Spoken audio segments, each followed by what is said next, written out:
흥국생명 감독으로 새롭게 부임한 마르첼로 아본단자 감독은 튀르키예와 이탈리아 등 여자 배구의 최고를 다투는 리그에서 모두 정상을 찍어본 유럽파 명장 중에 한 명입니다. 때문에 그의 한국행 소식은 배구계를 깜짝 놀라게 했는데요. 흥국생명은 비록 시즌 도중 감독이 경질되는 등 우여곡절이 많은 팀이지만 아본단자 감독 입장에서는 튀르키예 시절 4시즌이나 한솥밥을 먹었던 배구 여제 김연경을 보유하고 있는 팀이라는 점이 감독직 수락에 큰 영향을 끼쳤을 거란 평가입니다. 아본단자 감독이 지난 2월 23일 V리그 데뷔 이후 성적은 2승 2패인데요. 시즌 도중 부임한 관계로 자신의 배구 철학을 녹이기엔 시간이 부족한 상황이죠. 때문에 주로 서브와 리시브 등 기본기의 디테일에 초점을 맞추고 있습니다. 특히 김연경과의 긴밀한 소통이 눈에 띄는데요. 김연경이 작전 타임 도중 감독의 의중을 통역 대신 선수들에게 전달하는가 하면 경기 도중 아본단자 감독과 김연경이 이야기를 나누는 모습도 포착되기도 하죠. 그는 경기 외적으로도 김연경에게 많은 도움을 받고 있다며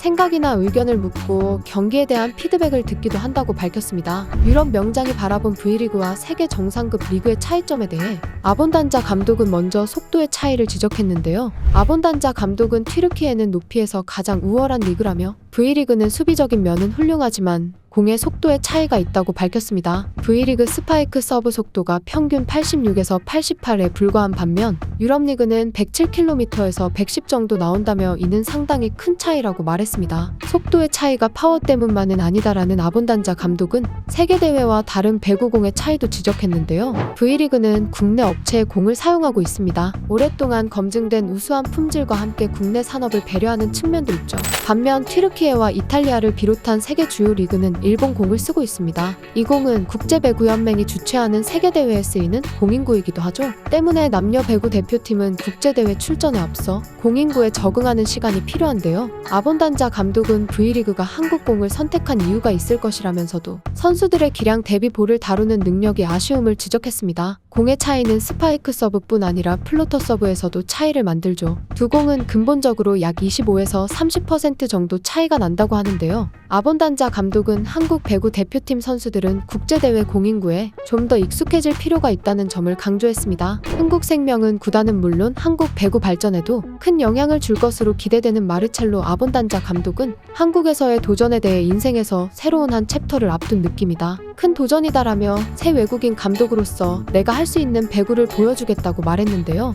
이어서 본인의 철학은 기본적으로 하나의 강한 팀을 만들고 하나의 목표를 세우는 것이라며 자연스럽게 좋은 결과를 마지막에 얻을 수 있을 것이라고 했는데요. 그러면서 리그 우승이 목표라며 지금 1위를 달리고 있기 때문에 적어도 3위 안에는 들지 않을까 생각한다고 내다봤죠. 다만 새로운 팀에 완전히 적응하려면 시간이 걸릴 것 같다고 말하기도 했는데요. 아본단자 감독은 아직 선수들을 잘 모르기 때문에 내가 하고 싶은 배구를 보여주려면 시간이 필요하다며 나와 선수들이 서로에게 적응하는 것이 중요하다고 강조했습니다. 한편 흥국생명은 지난 3월 7일 도로공사전 패배로 승점 73점에 머물러 있는데요. 리그 선두를 유지 중이지만 2위 현대건설과의 차이를 벌리지 못했습니다. 특히 주전 세터 이원정이 부상으로 빠진 상황에서 김다솔과 박은서의 기량이 기대에 못 미치는 것을 확인한 만큼 아본단자 감독의 고민이 깊어질 전망이죠. 흥국생명과 현대건설은 모두 정규 시즌 3경기를 남겨두고 있는 상황에서 공교롭게도 V리그 마지막 경기가 양 팀의 맞대결입니다.